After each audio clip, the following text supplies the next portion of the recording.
Hi, this is Greg. Look for my book, The Agile Brand, on Amazon or on my website at theagile.world. Welcome back to The Agile World. This is Greg Kihlstrom. In the last few episodes, I talked about what sets Agile brands apart. Now I'm going to talk about what really changed in society and marketing, in consumers, that really has necessitated Agile brands in the first place. So there's a few different things that I talk about in my book, The Agile Brand. First thing is social transformation, and I'll get into more detail on that in a little bit here. Second thing is the idea of brand as experience. Third thing, market disruption. Fourth, exponential technologies. Fifth, modern customer experience and the device agnostic consumer. And finally, agile marketing and real-time data. So I'm going to talk about social transformation here in this episode. So when I talk about social transformation, it's not just social media, although social media has certainly had a huge impact on the way that we interact with brands, the way that we purchase things, the way that we look for products and services. One example of that is, I often ask the question, how do you find products and services that you end up buying? It used to be back in the day, pre-social media, pre-internet, people would actually talk to one another and stuff like that. Or, advertising, one-way advertising, what we often call the Mad Men style of broadcast advertising, was a major way that you found out about products. For brands, that was a great thing because they completely controlled the message and they could basically say whatever they wanted and at least got a first-time customer. They might not get repeat customers, but they could at least get someone to buy their product for the first time, and hopefully they liked it and told other people by word of mouth and stuff like that. But, social transformation really means to me, not only through social media, but through the internet at large, the way that we look for things, whether that's through, search engines, or, more recently through voice assistants like Alexa and Google Home and things like that.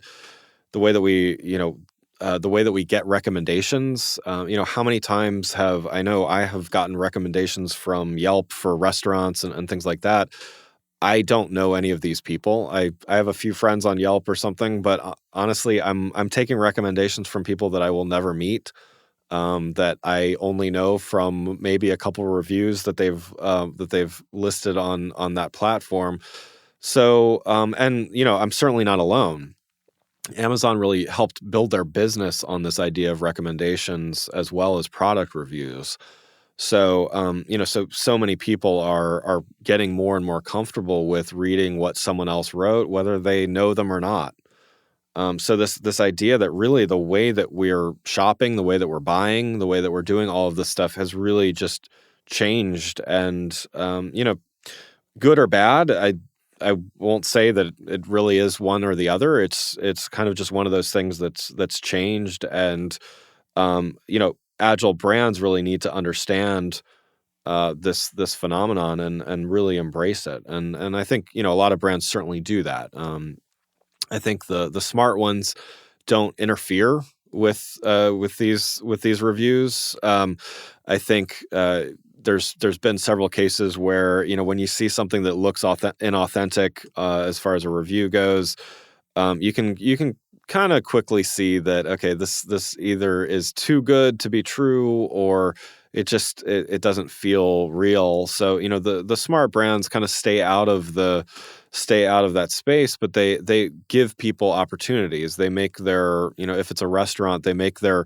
restaurant somewhere where it's easy to take photographs, or they give people the opportunity to share things and share their positive experiences. So to kind of counter if they actually do have any negative feedback or anything like that, which inevitably a large enough brand is surely going to have some of that negative feedback.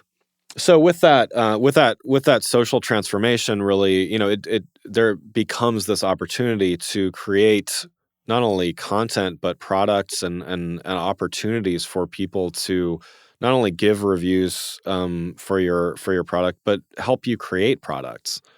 I think there's great examples. I mentioned, a few episodes ago, the Dell Idea Storm site, which openly solicits things. Kind of turning this idea of social media into a consumer research slash product generator almost, and several others have followed suit as well. I know Starbucks has done that, and a few others. So really, taking this idea that people want to share stuff, they're totally willing to share stuff with people they don't know.